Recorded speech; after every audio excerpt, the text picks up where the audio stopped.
Turning to the psalm for today, we're in Psalm 39, and it's David's psalm. Interesting. David just likes to be in turmoil, I think. And inside of that turmoil, he starts talking about it, and he gets himself all wound up in the first 6 verses, talking about it and talking about his enemies, and he feels like he's in the presence of his enemies, and being in that place turns his anxiousness up about 10 steps.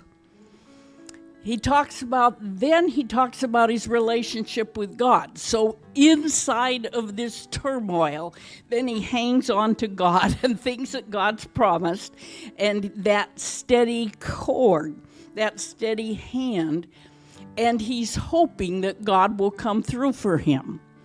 And he stops in verse 7. He says an absolutely brilliant statement. King James puts it this way: "And now, Lord, what wait I for? My hope is in thee." Amen. New Living says, "And so, Lord, where do I put my hope? My only hope is in you."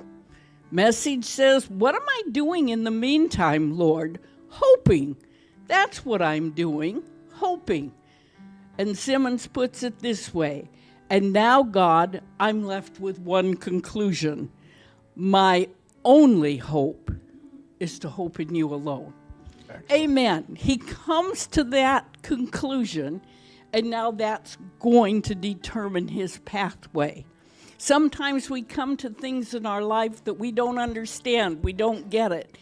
And in our congregation, many times it's health. Things that we don't know, we don't understand.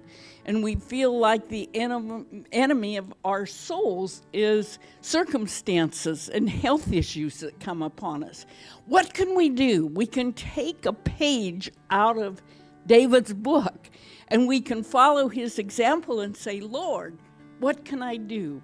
I can only hope in you." Let's stand. And let's say this from the Passion Translation together. And now, God, I'm left with one conclusion.